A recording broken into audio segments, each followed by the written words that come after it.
to Barça News. It is July 27, 2026, and we're going to talk about Barcelona's newest addition, a Ghanaian winger. Also, Barcelona have received two lucrative offers for Gerard Martin. And finally, we're going to discuss Real Madrid and their signings and whether should Barcelona be worried for this next season. We have a lot to discuss, so let's begin.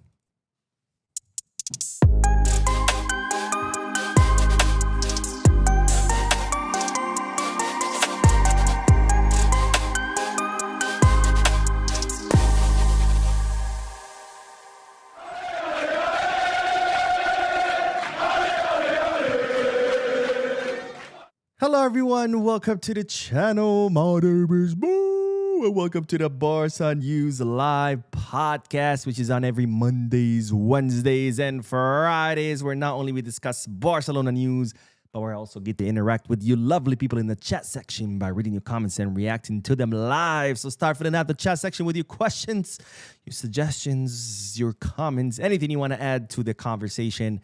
Start putting it in the chat section so we can get this going. Now, for those of you who'll be watching when the podcast ends, I will be putting timestamps in the description, the chapters in the timeline, in case you do want to skip through the discussion and get straight into the news. Even though, of course, I do recommend against it because usually the discussion is the best part of these podcasts. This is why I love these podcasts. Quick announcement. Well, I guess I'll finish my intro. Anyways, don't forget to hit the like button, subscribe to the channel, drop a comment. It all helps the channel continue to grow. If you're looking for any Barcelona jerseys, merchandise from any other football team around the world, you can head to Goal Kits, Kit Bag. There we go. I always forget. And finally, if you want to place any sports bets, you can head to Bet Us. And if you want to buy sports merchandise from other sports that is not football, you can head to Fanatics. All links in the description. Click on them. You get access to some pretty cool deals and offers. All right, now a quick announcement because it wasn't yesterday. 2 days ago, Saturday, I asked if you guys would like me to raffle the home or the away kit. And I said I was going to put a poll in the community tab, which I completely forgot about. So don't worry, I'm going to do it right now. Now, if you don't know what I'm talking about, I will be raffling a Barcelona kit like I always do.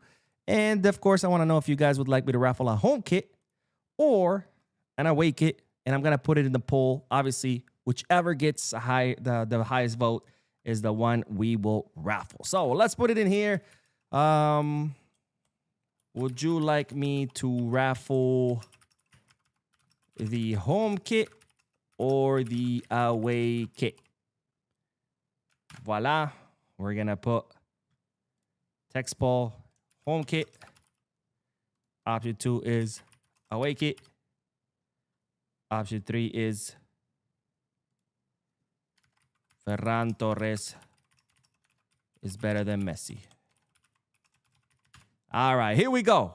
Just like I promised, the poll is live, ladies and gentlemen. So if you go to the YouTube page, obviously under posts. Oh, I guess they renamed. They used to be named community, but you got home. You got videos, you got lives, they have a tab for podcasts now? What the hell? Well, I should know this since, I have a YouTube channel.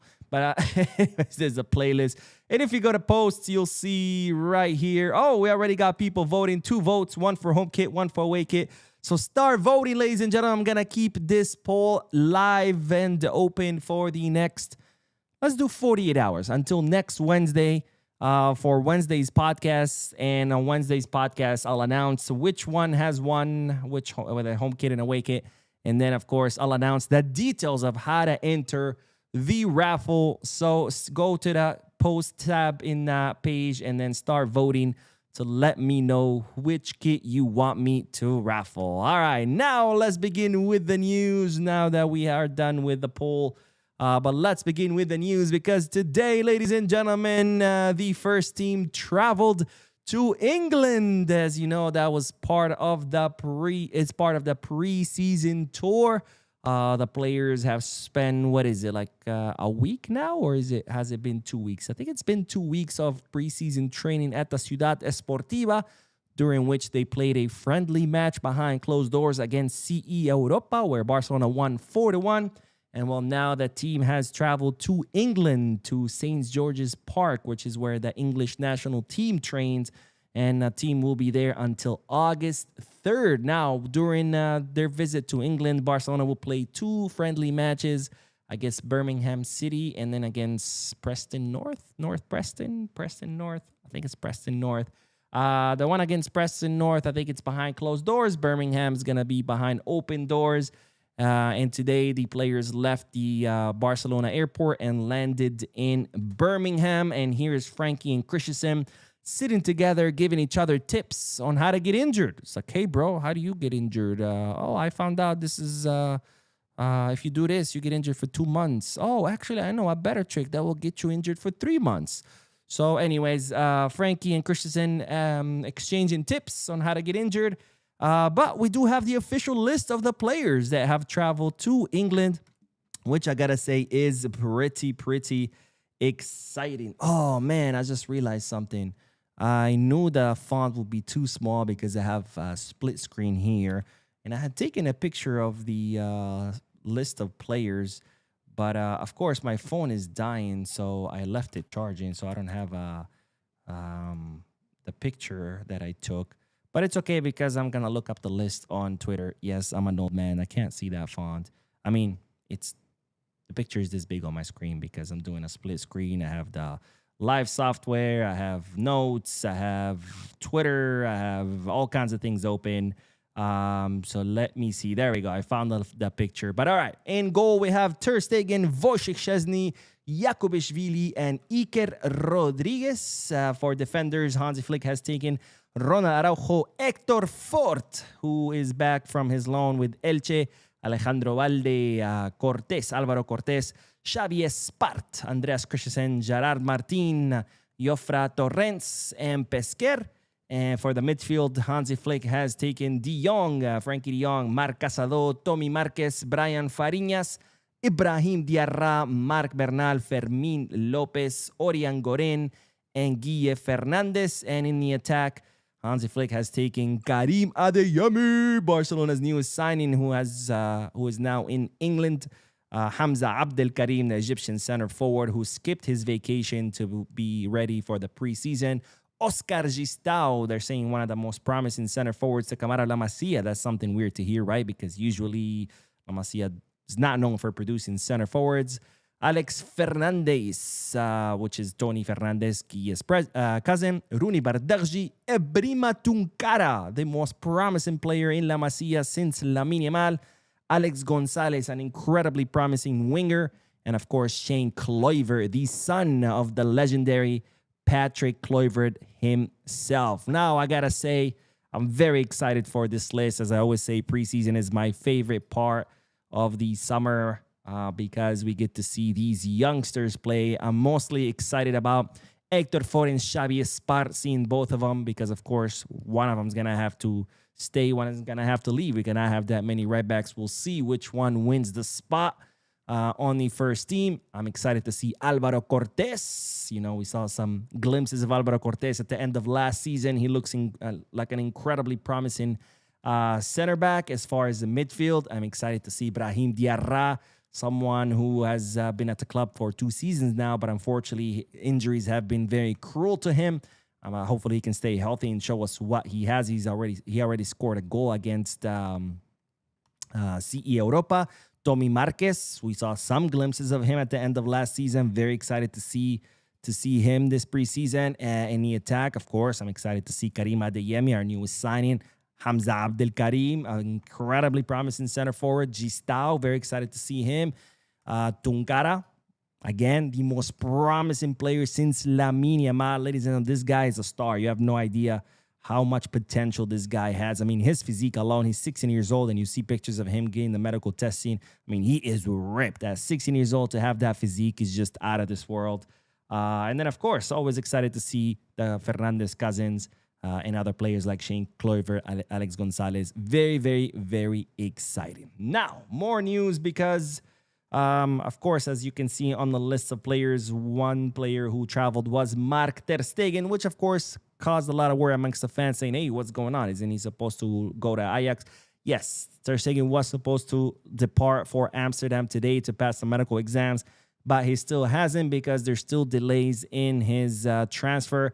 Of course, I talked about these delays in a previous podcast. I think it was on Thursday. Yeah, I think it was Thursday's podcast when I titled it, I'm sick and tired of Barcelona's captains. Of course, I ripped Frankie a new one. I talked about Araujo and, well, Ter Stegen as well because the delay is, well, due to taxes. You know, Barcelona's going to be covering 90% of Ter Stegen's salary, while Ajax is only going to be covering 10%. But in the Netherlands, the tax rate is higher than in Spain. So by going to the Netherlands, Ter Stegen will pay a higher tax, and he doesn't want to pay that, even though that it is his responsibility, and he wants Barcelona to pay the difference in taxes that he will incur by playing in the Netherlands, which is absolutely insane to me. You know, I wish I can tell my job, hey, you guys need to pay my taxes because I'm a dick, right? So Ter Stegen, fuck you, bro. You're supposed to be a Barcelona captain, a Barcelona legend, and you can't even pay what? Taxes, your own taxes. It's not like Barcelona's asking you to pay their taxes. It's your own taxes. Barcelona's going to cover 90% of your salary while you playing for another club. And not only are they going to cover 90%, but you also want them to cover your taxes. You know what, Ter Stegen, I defended you a lot when there was a campaign against you, but I can no longer defend you anymore. So Ter Stegen, fuck you, bro. You do not deserve to be a Barcelona captain, and I cannot wait to see you out of this club. Finally, the last bit of news is that Rafinha will be joining the preseason on Wednesday, this Wednesday. So in 2 days, I guess in 1 day, it's already Tuesday in Spain, or in England, I should say, July 29th, because, of course, he is on vacation after the World Cup, after the embarrassing elimination of Brazil out of the World Cup. And on July 29th, Rafinha will be reporting to England to join his teammates in the preseason. All right, let's do some comments, and then we are going to talk about Barcelona's newest signing. But first, Barca Mama says, ready for some Barca news on this hotter than Hades of a Monday night. Well, I'm ready to give you guys a Barca news. For us, a storm just rolled into town. It's raining cats and dogs, not literally. That would be very dangerous for the cats and the dogs, because if you fall from the sky, it's going to hurt you. But I'm looking at my window. It looks like my window's about to break because the rain and the wind is just slamming into it. But anyways, let's see. Bad Boy says, good evening, Mo. Any news for Julian? No news, nothing new, except what I reported yesterday in the video about Barcelona considering not signing any center forwards if Julian doesn't happen. Cornell says, let's go. What's up, Mo? I'm back in the U.S. I'm going to be on here more often now. Let's go. Welcome, Cornell. Welcome, my friend. And by the way, you guys might want to stick around until the end because we are going to talk about Real Madrid and whether we should be worried about their signing. Their signings. Joe Alloy says, big up, Mo. Did you see Atletico tell Julian to kick rocks and report to the 10th when he asked for the meeting on Friday? I did see that. Look, Barcelona should maintain the same stance as I've always said they should maintain. The ones with the problem is not us. Yes, we need a center forward, but A, there are other center forwards in the market, and B, even if we don't sign a center forward, Hansi Flick has told the club that he's okay not signing a center forward, that with the firepower that we currently have up front, he thinks he can make it happen, right? So we're not the ones with the problem, right? It's Atletico Madrid who have a problem. They have a player who doesn't want to be there. They have a player whose own coach, Simeone, doesn't want there. They have a player who the fans don't want there. And that's always very bad for locker room dynamics and for any project. So if Atletico Madrid's project is already a dumpster fire because they're a shit club, let's be honest. Can you imagine how much worse would it be with someone who doesn't want to be there and who the coach doesn't want there and who the fans don't want there? So if Atletico Madrid rather watch their club burn rather than selling Julian to us, then fuck them. Let them burn. I mean, we got nothing to lose. It's more entertainment for us, or no, just like watching them choke last season, every trophy. Well, we'll get to laugh at them even more. And Sanjog with the donation. Let's go. Seljuk says, I don't know why Barca fans are so worried about Madrid signing players. They have to buy top players, otherwise they'll suffer. We are not the same. I agree, my friend. I don't want to say too much because, of course, like I said, the last segment is about Madrid, their signings, what it means for Barcelona. But I do appreciate you always supporting the channel, watching, commenting, donating. So thank you, my friend. Don't think I'm ignoring your comment, but I am going to talk about it in more detail towards the end. So I don't want to get ahead of myself. But you are right. I mean, Madrid, that's always been Madrid, right? Madrid's always been about spending, and signing the best players. While Barcelona, we've always had our academy. And I think that is why they're always so jealous of us. And that's why they have such an inferiority complex where they have to consistently compare their players to ours, right? Oh, Penaldo's better than Messi. Before Penaldo joined Madrid, no one in their right mind ever said Penaldo's better than Messi or even as good as Messi. Everybody knew Messi was the best.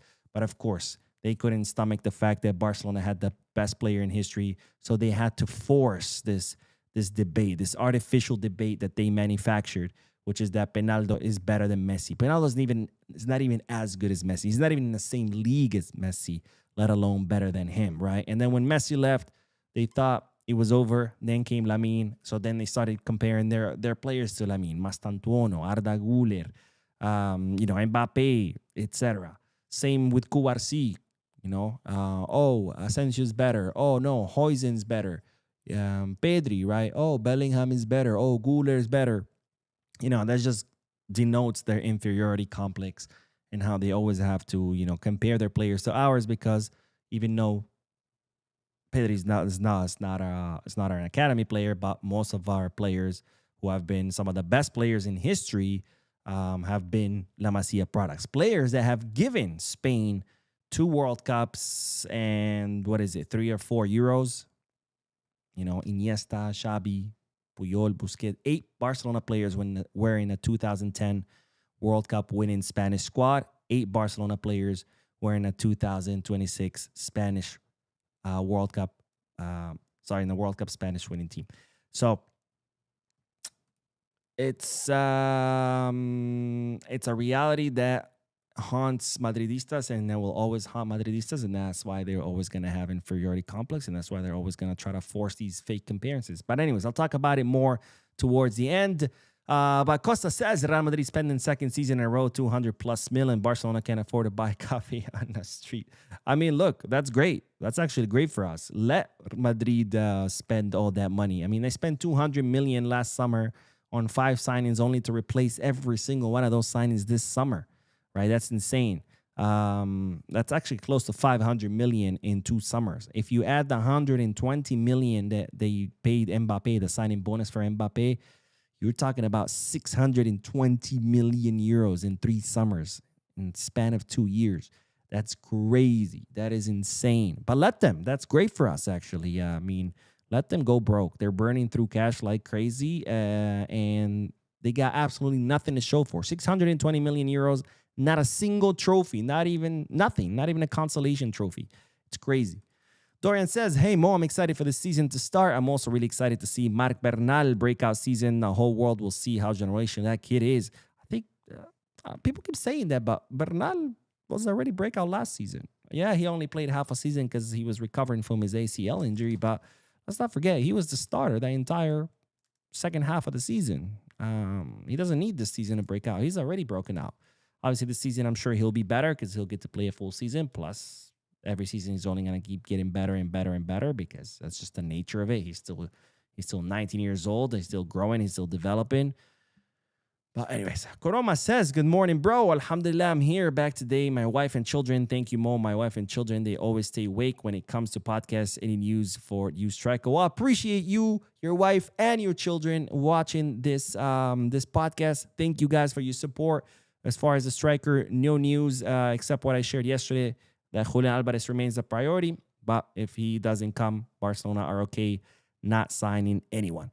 Money God says, your honest thoughts, Eli Jr. or Alvarez Jr. to look a little more technical, to be honest.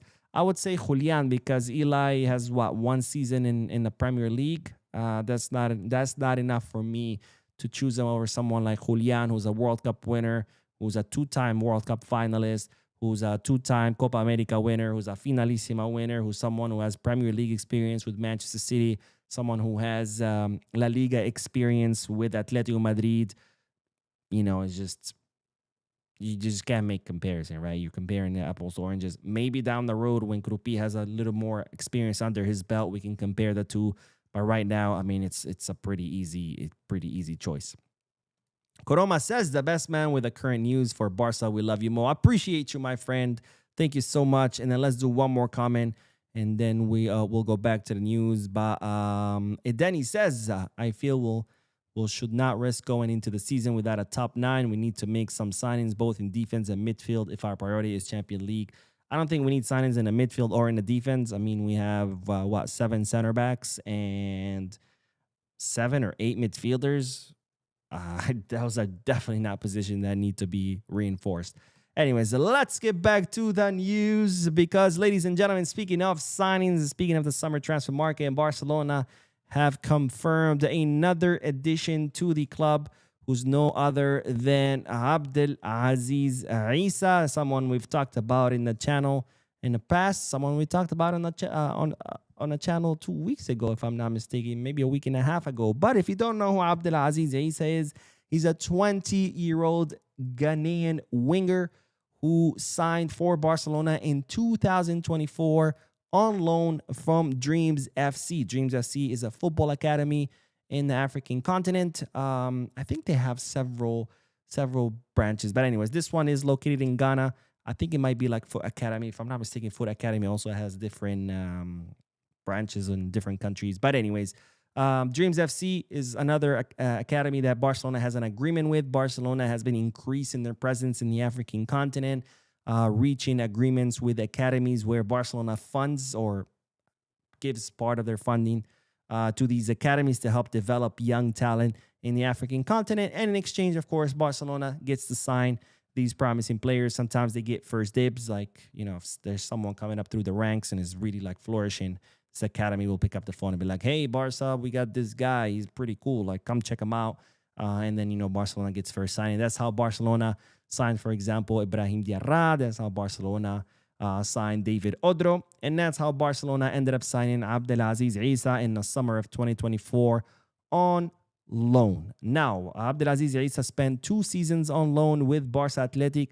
The first season did not go well for him at all. He was adapting very slowly, much slower than what was expected, and he only ended up playing, I think, a couple of times for Barça Athletic.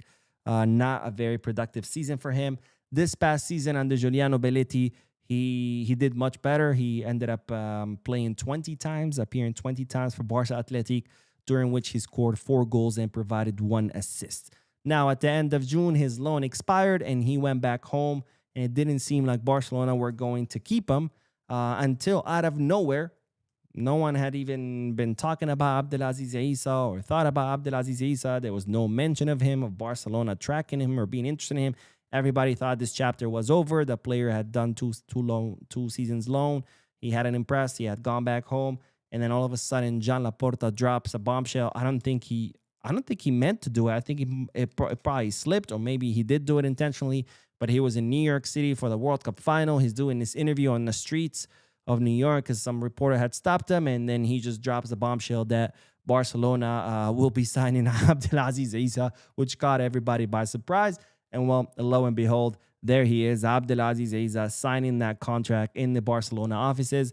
He has signed until 2028, so 2 seasons, with an option to extend for 1 more or for a 3rd season. Now, Abdelaziz Isa will be a Barça Athletic player, but of course, you never know. We'll see if he impresses enough, whether Hansi Flick starts calling him up to the first team, even though from now it looks like it's just going to be a Barça Athletic signing. Now, of course, this is part of Barcelona's efforts to completely revamp the Barça Athletic squad. Barcelona's been stuck in 4th division, or Barça Athletics have been stuck in 4th division for 2 seasons now. Giuliano Belletti took over last summer with the goal of getting Barça Athletic promoted to 3rd division. They came up a little bit short. So this summer, there's been a lot of new signings. There's been a lot of departures. I've covered all of them here on the channel with the goal, of course, the serious goal of getting Barça Athletic promoted back from fourth to third division, because it does make a big difference to have your players develop in third division as opposed to fourth. Fourth division is actually not even professional anymore. It's semi pro. Third division is pro. So big difference having your players develop in a pro league as opposed to a semi pro league. It also helps with signings, right? Not many people are willing to sacrifice, maybe first division team in a country like Portugal or Netherlands to come to Barca to fourth and play in fourth division with Barca Athletic, right? Same goes for keeping players, right? So it's gonna be very, very important for Barca Athletic to make it back to third division, and that is the main goal this season, and that's why Barcelona are making a lot of signings for Barca Athletic, with Abdelaziz Isa being the latest one. All right, let's get back to the comment section, and then we are gonna talk about Gerard Martin. Yes, sir, because we do have good news. Dion says, "Mo, you're a savage. Tips on how to get injured is crazy."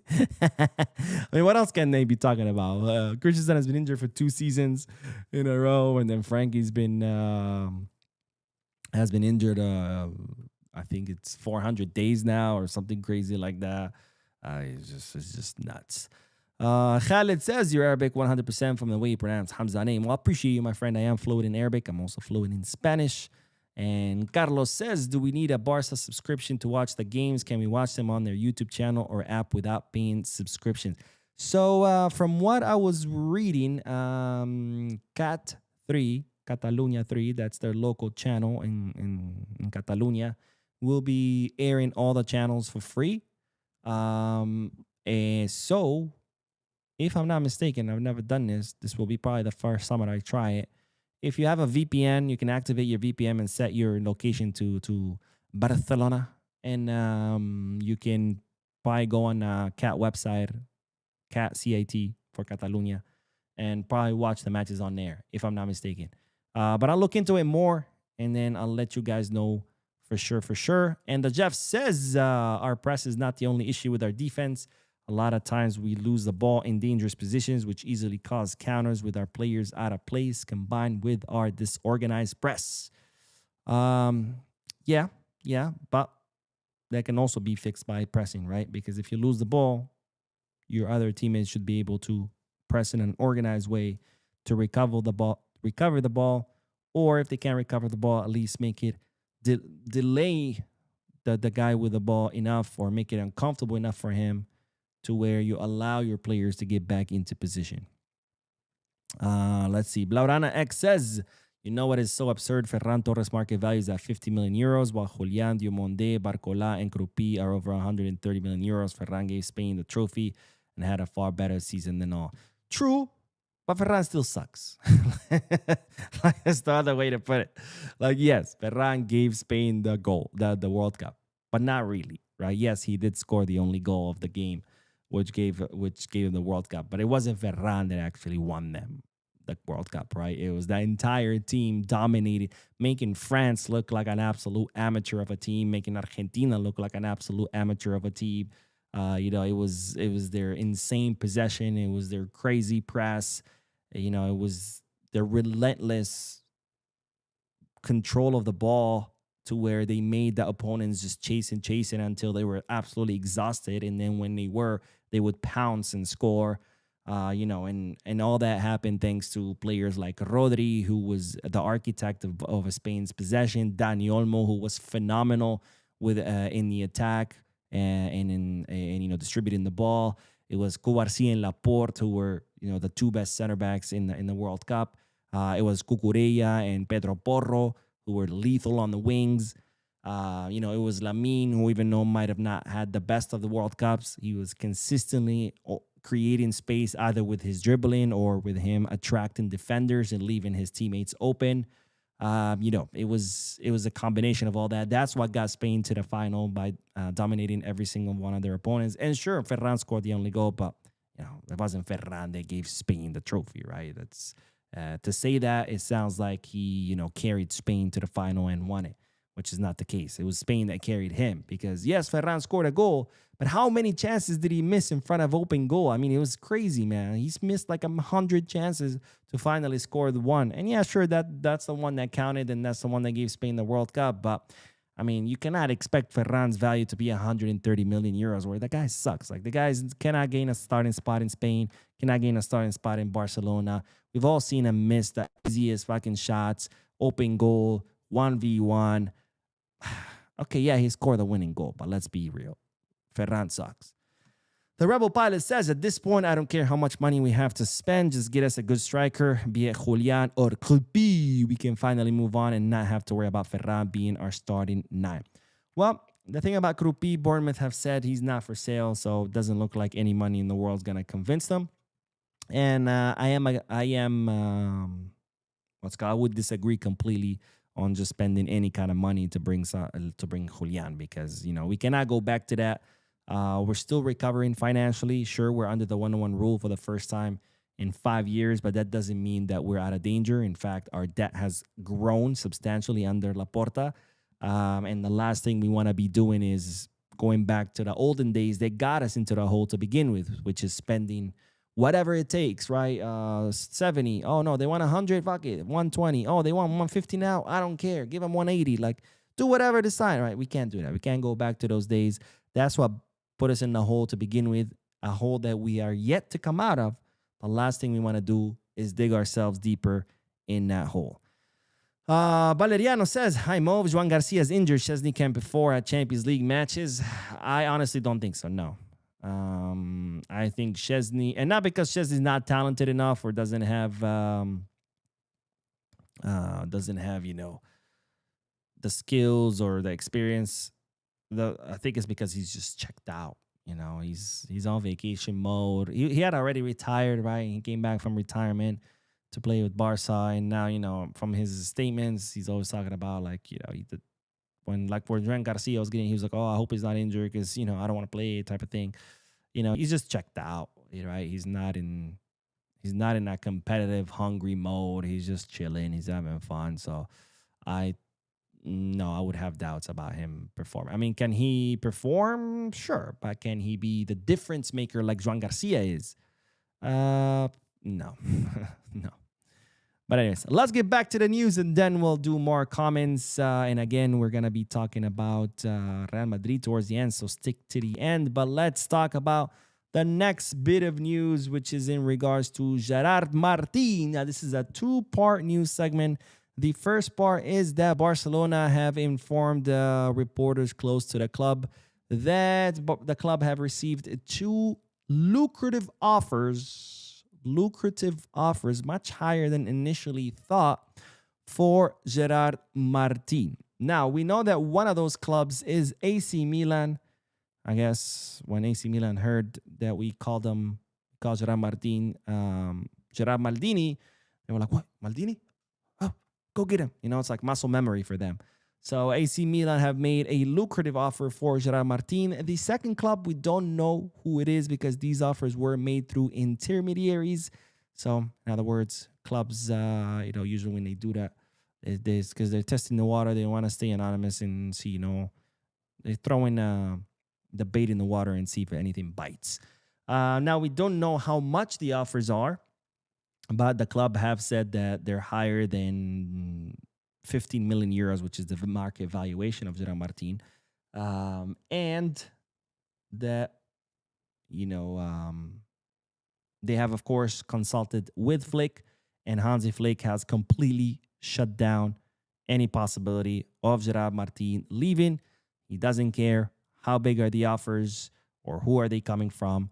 Hansi Flick wants to count on Gerard Martin 100% next season. Now, Barcelona had initially paused and said, this seems like a good amount of money. Maybe we should think about it.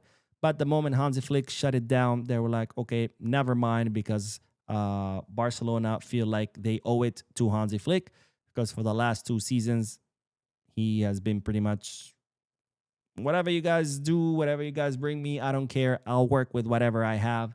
And my God, has he worked with whatever he has. Not that he also has a bunch of bombs, obviously, but it's a team that needed reinforcements, that needed signings that Barcelona could not make. And despite that, Hansi Flick did not complain, did not make any requests. He simply got to work and, well, won us 5 trophies with the team that he had. So this summer that Barcelona are in better financial situation, the club they feel like they have a debt owed to Flick, and they want to kind of listen to him or please him as far as his request. When he said, Anthony Gordon, we got you, bro. We're going to go get him for you. I want Karim Adeyemi. We got you, bro. We'll bring him to you. No way Gerard Martin is leaving. Damn, that's good money. But okay, we got you, bro. He's not going anywhere. And this is where we get to the second segment of this news. And that is the reason for that is because Hansi Flick believes that Gerard Martin is a world-class center back. And of course, this makes total sense because after all, it was Hansi Flick that discovered Gerard Martin and turned him into the center back that he is, because Gerard Martin was never a signing that Barcelona was bringing to Barça Athletic with the hope that he could grow, develop, and one day make it to the first team because he seemed so talented and so promising. Not at all. Gerard Martin was a Barça Athletic signing, and that's it, right? He was supposed to be playing in 4th division because that's how as good as the club believed him to be. And then Hansi Flick out of nowhere brings this guy up to the first team and turns him into, Gerard Maldini, right? Where he has become a definitive starter right next to Pau Cubarsí and doing one hell of a job at it, by the way. Not to say I told you so, but you guys remember when he got first promoted and everybody was saying he was trash and that we need to get out of the club, and I said no. Remember, guys? I keep receipts, by the way. But anyways, so Hansi Flick doesn't want to get rid of Gerard Martin whatsoever. He counts on him 100%, so he doesn't care how much money the club is offered. He is not leaving. Anyways, that's the news. Let's get back to the comment section, and then we are going to talk about Real penalties and the signings they have made. All right, let's see. Where did I leave off? I don't remember. I think right here. Let's see. John Williams, whose caps lock got stuck, says, I don't have confidence in the Barca management. Can even seal simple transfer deals, linking up to players but can't sign them, renewing injury-prone players, and too emotional to let players leave. I disagree a little bit with that assessment. Don't get me wrong. I'm not saying that I am happy with them. But to seal deals, I mean, they sealed Anthony Gordon. They sealed Karim Adeyemi, 2 players that Hansi Flick wanted, and they brought him. Cancelo's in the works. That should be happening as well. So I wouldn't say, that they don't seal deals. Obviously, sometimes they don't. But as far as being linked, I've explained that a million times on the channel. Tracking, scouting, doesn't mean that Barcelona's going to end up signing. You have to track a player. You have to scout a player before making a decision. And a lot of times, 9 out of 10 times, players that you're scouting, you're just going to move on because that's why you scout them, right? To see if they would be good enough. And if you're watching 10 players, 9 of them, you're going to say, never mind, they're not good enough or they wouldn't fit. And maybe the 10th one, you say, okay, let's try to sign this one. So you're going to be linked with a lot more players than what you actually going to sign. That's just the reality. If you want to sign a center back, you might be scouting 10 different center backs just so you can sign one. So, I explain this, but I don't know. It doesn't get through people, and they're always complaining about, Barcelona linked with this and that and that. Yes, motherfuckers, that's part of the job. That's what you do as a club. You watch a shitload of players just so you can sign a few. It's just how it works. It's kind of like when you buy a car. Do you go into the dealership and buy the first car you see? No. You go to different dealerships. You look at different cars. You test drive different cars. You compare, you contrast, and then you sign one. Does that mean you suck and you can't seal deals because you test drove 10 cars and you only bought one? That means you're horrible and no, it's just how it works, right? Now, of course, I still have my grievances with some of the stuff that the management does, but we got to be fair. We got to give them flowers when they deserve. Mike Soleil says, hey, Mo, what's the update on Cancelo deal? Why is it taking so long to close? Also, does Real Madrid not have to follow La Liga fair play rules? So as far as Cancelo, the reason why it's taking a little longer is it's paperwork related.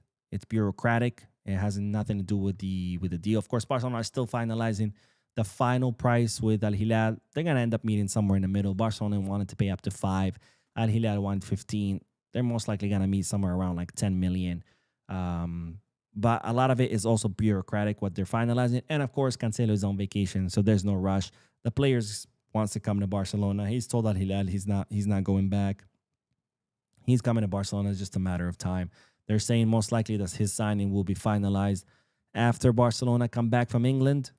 So beginning of August, but it's happening. As far as Real Madrid, La Liga fair play rules, I mean, look, Real Madrid are in much better financial situation than us. Starting to get worse and worse. But the reason why they've never had problems is because they were in a much more stable financial condition when the pandemic hit, right? When the pandemic hit, Barcelona was highly leveraged. Now, what happened with the pandemic is that it sliced clubs' income by half, right? And if you're making, let's say, $10 and you're spending $10, and all of a sudden, boom, a pandemic comes and you go from making $10 to 5, but you're still spending $10. Now all of a sudden you're in a negative 5, so you have to borrow $5 for to survive the first month. Then the second month comes along, and again you made only $5, but you're spending 10. So now you have to borrow another $5 and another, and your debt is growing and growing and growing. Madrid, on the other hand, they were not spending all the money they were bringing, right? They had a cushion. So when their income got sliced by the pandemic like everyone else, they weren't leveraged like us, right? They weren't all of a sudden in the negative, right? It's kind of like you're making $10, but you're only spending 5. All of a sudden, pandemic comes, and now you're making from 10, you go down to making 5, but that's okay because you're still spending 5. Sure, you might not have extra money at the end of the month, but at least you're not borrowing. At least you're not getting into debt. And that's why Real Madrid were able to continue making signings and continue to make signings where Barcelona struggled for so many years. Because there was at one point where our wage bill was at 900 million. That's insane. Java Dahad says, with how much the team paid for Gordon, do you think he's going to be a starter and Rafinha move to camp? Because it makes no sense to spend all money and not have Gordon to be a starter. Yeah, that's my guess. I mean, because you're right. You don't spend 70 plus 10 on a player who you plan to bench, right? So we'll see. We'll see what Flick is cooking, especially if Julian doesn't come. I mean, maybe we could see Gordon move into the center forward position with Rafinha on the left, Lamine on the right, and maybe, alternating. Maybe Lamine would move to Cam, and then Karim Adeyemi would take his place, and I'm sure they're going to be rotating and moving. And that's the beauty about this thing, and this is where you see what Hansi Flick is trying to do. He signed players that can play all across 3 positions because that's going to give them a lot of versatility, right? I will not be surprised if we see different matches with different lineups, with different players plays in different position, right? Like one match, maybe Rafinha through the middle, Lamine on the right, and Gordon on the left. And another match, maybe Gordon as a center forward, Rafinha on the left, and Adeyemi on the right, and Lamine through the middle, right? That's the beauty about these players that Barcelona has. They're all players that can play all across the front 3. So that's exactly what Flick wants. So he can completely be changing things up. And maybe, and not even like from match to match. Don't be surprised if you see these players alternating throughout the match, right? Where the match starts and Gordon, one attack, you see Gordon attacking from the left, Lamine through the right, Rafinha through the middle. And then the next attack, you see them switching. Maybe it's Lamine coming through the middle and Gordon coming through the right and Rafinha coming through the left. Like, that's going to give Hansi Flick a lot of options, a lot of variety when it comes to planning his attack. And it's exciting, man. It's exciting. I got to say, I'm excited for this season. But to be fair, I'm always excited for the season because, it is Barca and I love watching Barca. Let's see. EFC says, Mo, that you think will be a wasted Barcelona generation next season as the striker position is not addressed again, even though it's been the weakest link in the team for the past 2 years. I mean, I don't think we would be wasting a generation. I mean, it has been the weakest link, but we're still winning trophies, and I'm sure we'll be able to win more next season. All right, now let's get back to the news, and then we'll do more comments. But let's talk about Real penalties, because once again, Real penalties are at it, signing left and right, spending insane amounts of money.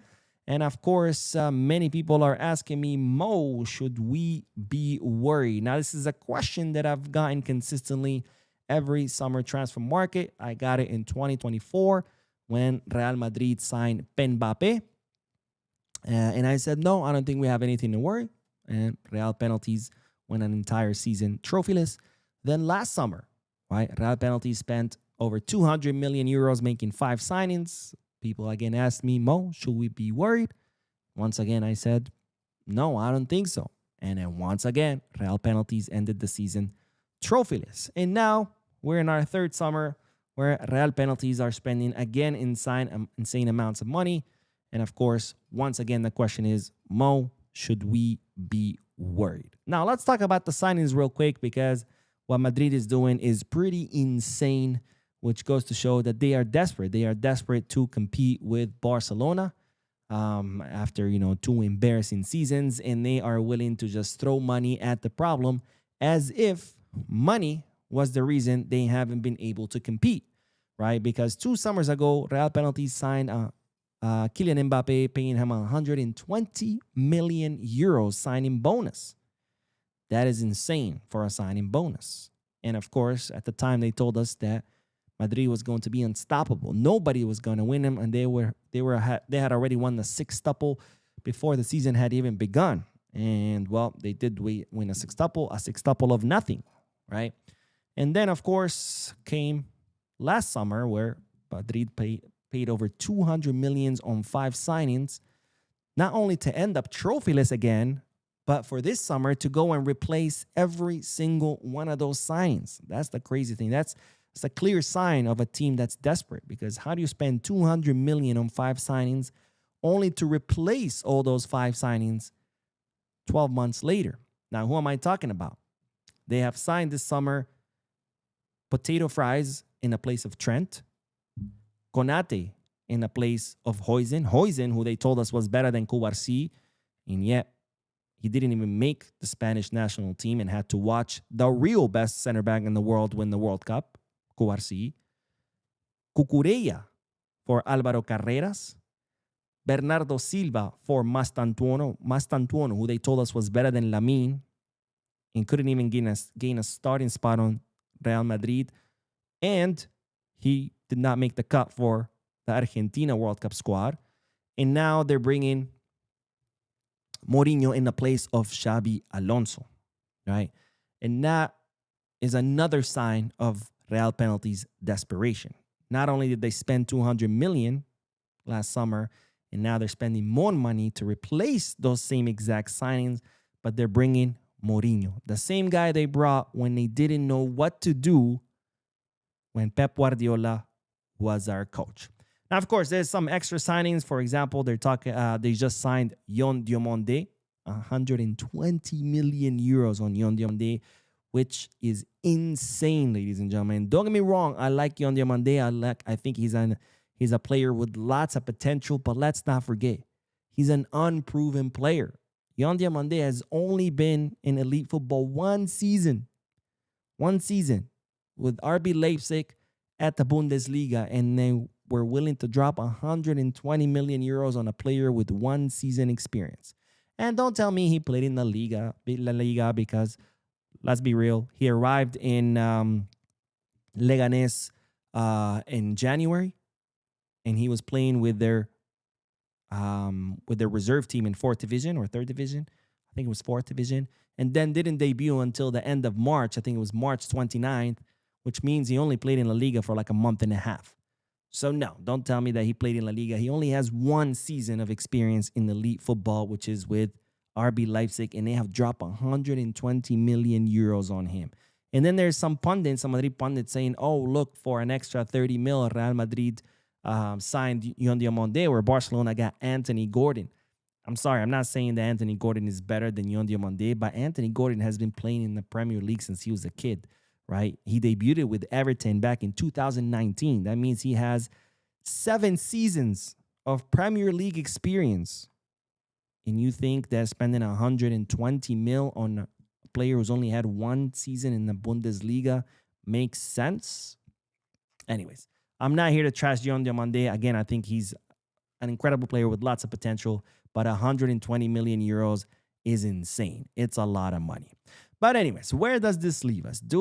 Should we be worried that Madrid have signed Bernardo Silva, Cucurella, Konate, Yon Diomande, Potato Fries, and Mourinho? The answer is no. And now I'm not just saying no because that's it. I just want to say no and then call it a day. There's an explanation behind it, just like most of the crap I talk here on the channel. Now, you can agree with my final assessment or not, but you can never deny that I always try to, explain the way my reasoning and explain how I reach my conclusions. Again, you can think my conclusions are absolute trash. That's fine. But one thing you'll never be able to say is that I pull conclusions out of my ass, because I don't. I always explain them, and I always show my reasoning behind them. So why do I think that Barcelona should not be worried about Real Penalties signing all these players? Well, because Real Penalties have two big problems. And two big problems are not a lack of stars, are not a lack of money being spent on a transfer market. The two problems that Real Penalties have is that A, they have a team that's fractured on the pitch, and B, they have a team that it's fractured in the locker room. Now, let's look at the first one, a team fractured on the pitch. What do I mean by that? And what I mean by that is that Real Madrid is a very top-heavy team. They have some incredible players up front, some of the best in the world. Kylian Mbappe, Vinicius Jr., and his new brother, Fake Chin Jr., Birmingham, Rodrigo. They have some serious firepower up front. But what's the problem? Is that there are no midfielders to get the ball to those front players. And without a midfield, well, your front players become, I don't want to say useless, but not as good as they could be, right? Look at Norway, for example. If Odegaard was not having a good day, it was very difficult for Haaland to get the ball, right? And of course, the reason for this problem was because since Kroos and Modric left, Madrid never really bothered to bring anybody of quality to replace those. You know, they never brought creative midfielders that can get the ball. Sure, they signed Arda Güler, but he's not there. Maybe he will be one day, but he's definitely not. So that is a big, big problem for Real Penalties. And even though they have now signed Yon Diomande, who's going to make their top even heavier, and even though they did sign Konate, Cucurella, and Potato Fries, they still have that same problem, right? Where they have two blocks, the defensive block and the attacking block, and nothing to link them. No quality midfielders to link those two blocks, and that's how the team is fractured on the pitch, right? There's no link between their defensive and attacking blocks. Now, this problem might be resolved with the fact that Madrid are now trying to sign Rodri. And if you add the signing of Bernardo Silva to it, that could solve Madrid's problem of not being able to link their defensive and attacking blocks. Because if you do put Bernardo Silva, Rodri, and Arda Güler, I think they will be able to do some damage, especially Rodri, who to me is the best holding midfielder in the world for now, because Marc Bernal is coming for that throne. But even with the signing of Rodri, who's not confirmed yet, and the signing of Bernardo Silva, which is confirmed, we still have problem B, or the second problem that Real Penalties has. And what's that problem? Is that they're also fractured in the locker room. And we've seen that play out really, really badly these last two seasons. We have Vinicius Jr. and his new chin, who always wants to be the star, who wants to be, the big guy on the block. And you add to that Mbappe, who's always been a diva, and he wants to be now the brightest star. And then you have Birmingham, who also wants to be the brightest star. And apparently, Valverde, never expected that from him, but he did the same in Uruguay, so I guess he's also doing it in Madrid. And you have all these players who want to play for personal glory, who want to be the biggest guy in the locker room, the brightest star, right? And that creates fracture. That creates friction. That is not good for the locker room. And as we know, It doesn't matter how good a player is, he'll never be as good as 11 players. And if you have players who are all playing individually, like Mbappe, like Vinicius and his new chin, like Birmingham, together they might be amazing, but alone they're never going to be as good as an opposing team. And that's where they are right now. They have individual players playing for individual glory and trying to be the brightest stars. And that is a problem that more signings is not going to resolve. And that is a very big problem because it ended in a freaking fist fight where Tchouaméni hospitalized Valverde and where Rudiger also beat up Alvaro Carreras. So that is a very, very deep problem. So Madrid might be able to solve the team being fractured on the pitch by signing someone like Rodri and Bernardo Silva. But until they address what's going on in the locker room, that's going to remain a big, big problem, which Madrid is not going to be able to solve by throwing more money at it and bringing more signings. Now, you might say, well, Mo, they did sign Jose Mourinho. He has plenty of experience handling big locker rooms.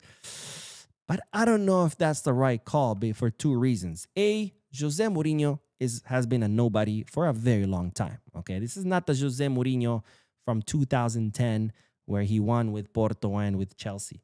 This is a Jose Mourinho that has been fired from every single club. I think it's 7 clubs now in a row that he's been fired from because this is a man with an outdated idea who is a has-been, right?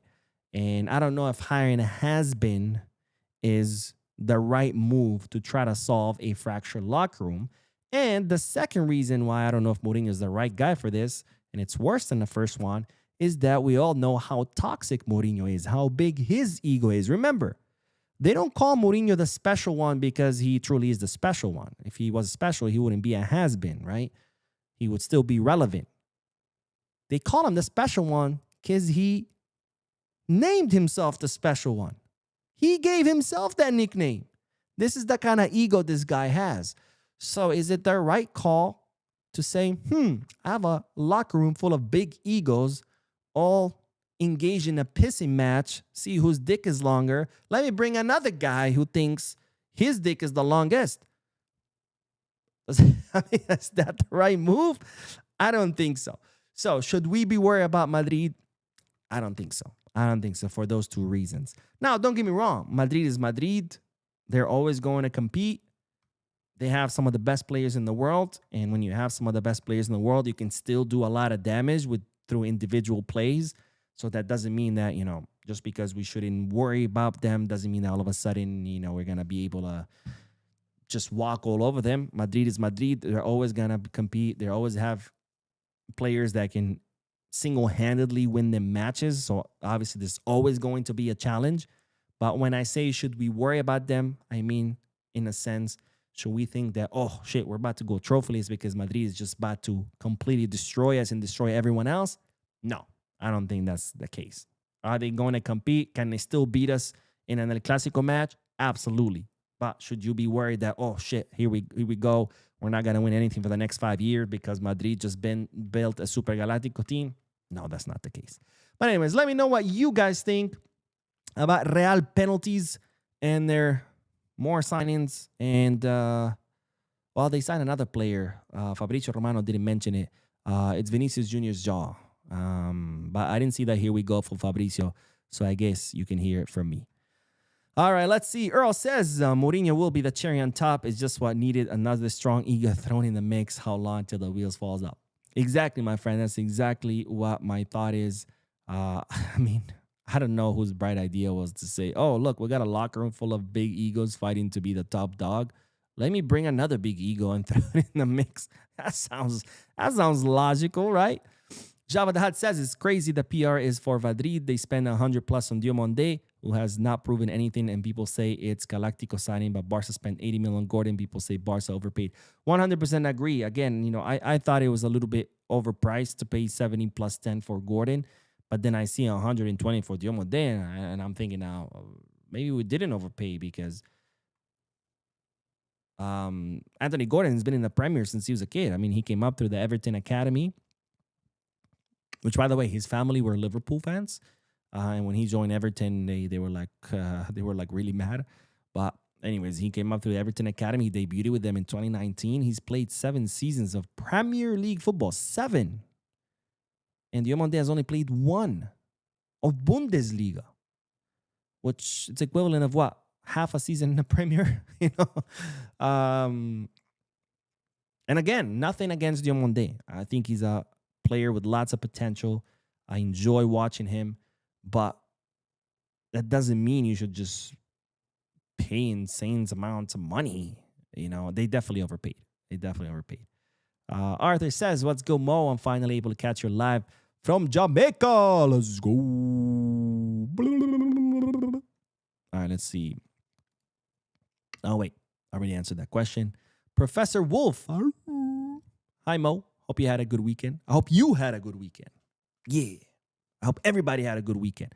I had a great weekend. I had my friend visit from out of the country, from Canada. The U.S.'s 51st state. Just kidding for all my Canadian friends watching. I love Canada. And, you know, went to dinner, drinks. Saturday, went around, had brunch, and shopped around. Well, not me. I was just taking her places. And dropped her off at the airport. And then Sunday, what did I do Sunday? Oh, Sunday was amazing because I didn't do anything. I was so tired and exhausted. I slept in. I took my dog to the park. I ran some errands. I watched some TV and called it a day. And then, you know, today, back to my routine. Gym at 7 in the morning, work, videos or podcast, take out my dog. You know, life is good. I'm blessed.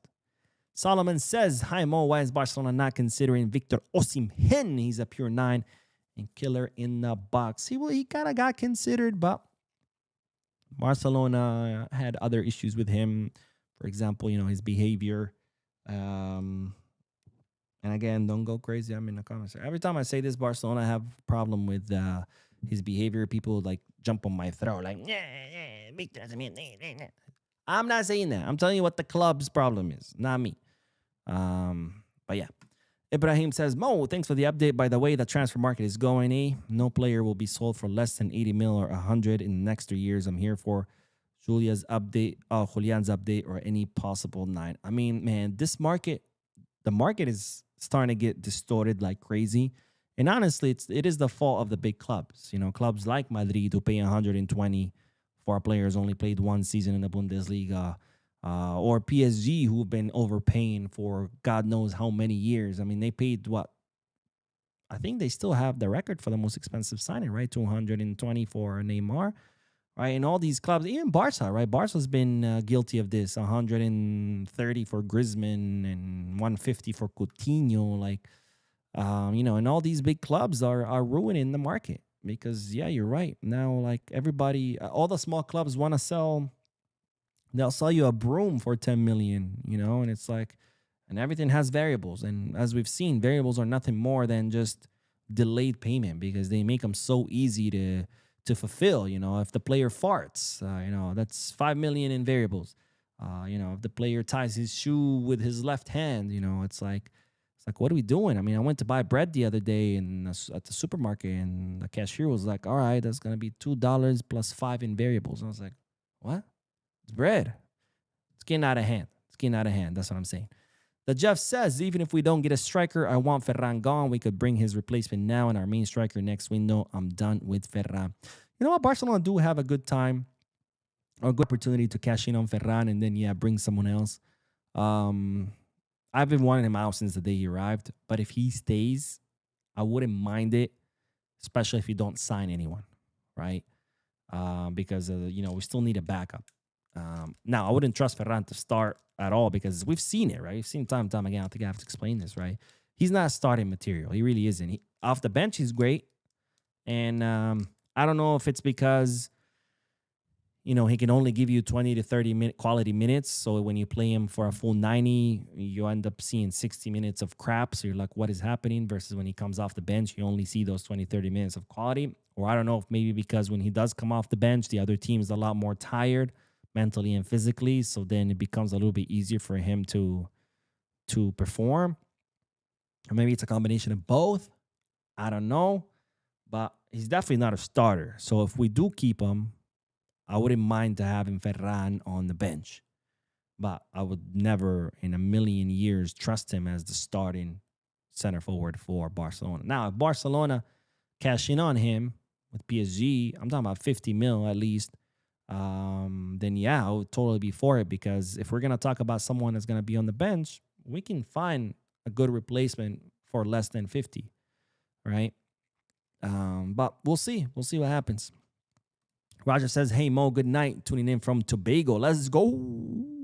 A group of us planning to go watch the game on April 4th, 2027. Could you give us more advice on places to stay and visit? Of course. That's amazing that you guys are going. Maybe I'll be around. Usually end of March, beginning of April is when the Peña trip is planned. It's not. We still don't have final dates yet, of course. But if I am, definitely I'll let you know. But as far as places to stay, I mean, look, stay away from. I mean, also depends if you're staying in a hotel, Airbnb. I prefer to stay away from. Obviously, if you stay around Plaza Catalunya or Plaza España is the best, because all the subways go through there, so it's very easy to commute from there. I avoid those areas because they're very, very high tourist areas, which means lots of crowds, lots of noise, pickpocketers. Um, so it really just depends. Do you want how much inconvenience do you want, right? Because staying in Plaza Catalunya and Plaza España, everything is a short walk, everything is a short subway ride, everything is right there at your reach, restaurants, bars, stores, etc., etc. But you have to deal with crowds and theft. Now, if you avoid those two areas, then it's going to be a lot quieter, more peaceful, a lot safer. But then you might have to walk a little more, or you might have to take the subway for an extra 2 or 3 stops, right? So it just depends what kind of inconvenience you want to face. But that's awesome, man. That's awesome. Let's see. Scarf Lord says, "Hey Mo, I doff my heart to you on Gerard Martin. You called it from the beginning, and I doubted him for a long time and thought, what on earth is Mo smoking to keep defending Martin? Alas, Mo wins." Well, I appreciate you, my friend. I appreciate you for saying that. Bleacher Boy says, I want to Lamine come inside closer to Olmo or Fermin more often to link up and create and give the right back more responsibility going forward. I think we would be able to hurt team even more. The only problem is I don't. So the good thing about Lamine always hugging the line is that he stretches the field, right? He makes it wider by having defenders having to go out to him closer to the line. That opens the interior corridors, right, for people like Olmo or Pedri to make those runs into the box. If you have Lamine also going through the middle with Pedri, with Olmo, with Bernal, with the center forward, whoever it may be, it's going to get overcrowded. It's going to be overcrowded. There's going to be too many legs. Because remember, not only are all of these Barca players now going through the middle, all of their marks now. And Lamine usually pulls two guys. So now whoever, the 2 guys marking Lamine plus the guys marking Pedri and Olmo and whoever the center forward is, now all of a sudden all of them are in the box. And now you got like a lot of traffic, a lot of legs for the ball to hit. If it says, "Mo, please never stop with a quick punchline in the podcast or videos that the young Chris is a joke." Gerard Maldini to AC Milan joke were absolutely amazing. Well, I appreciate you, my friend. I'm glad I can entertain. Adrian says, "Mo, as you have elaborated, real penalties can hardly give Barca worries because they have won signed best players and lost to us terribly." I agree, my friend. Look, the only thing we could do as a club is focus on us, right? Focus on what our team needs, what players we need, what positions need to be reinforced, what plans to execute, and just worry about that. And Flick knows this in and out. I mean, he's said it a million times. He can only worry about the things he can control. Who Real penalties sign and who they don't sign, that's not something we can control. Bad referees, bad refereeing calls, that's not something we can control. The weather, the pitch, the calendar, it's not something we can control. What we can control, or what Flick can control, is his team, his players, how he prepares them for matches physically, mentally, tactically, how they play, what substitutions he makes, what lineups he does, what formations. That's things that he can control. And as long as him, and us are worrying about what we can control, we should be fine. You can always still lose, but that's just sport. That's just life. Sometimes you win, sometimes you lose. But if you start worrying about things you cannot control, you're just going to drive yourself crazy, and it's not going to lead you anywhere. If anything's going to be, you're going to be less productive, because now instead of focusing on what you can control and getting better or executing your plan, now you're focusing about things that you cannot influence. So that's a great advice for football, but that's also great advice for life in general, right? Worry about what you can control. Everything else, if you can't control it, what can we do? Earl says Ferran and Dani Olmo should consider becoming field goal kickers in the NFL. Yeah, that'd be cool. I don't know, I feel like Ferran, if Ferran gets tackled, which sometimes kickers do get tackled, I feel like he would break. I don't know if it's the hair or his whole, shark mentality, even though nobody's buying it. I feel like he would break. Funk Frank says, who is the dude from Tobago? I'm from Tobago as well and would love being part of your entourage. All right. You guys link up in the comment section. Maybe you get a trip out of this. And Floody says, I hope they don't blame the referees for going trophyless after signing a bunch of Bro, you know they will. You know they will. Come on. That's just an expectation. Look, it's only rigged when they lose. It's completely fair when they win. It's just loser mentality. But anyways, that is all, ladies and gentlemen. Thank you so much for tuning in. Thank you for listening to me blab and say nonsense for an entire hour. No more news for today, but of course, tomorrow, videos. The storm stopped, so that's good. But don't forget to hit the like button, subscribe to the channel, drop a comment, and as always, be scarce.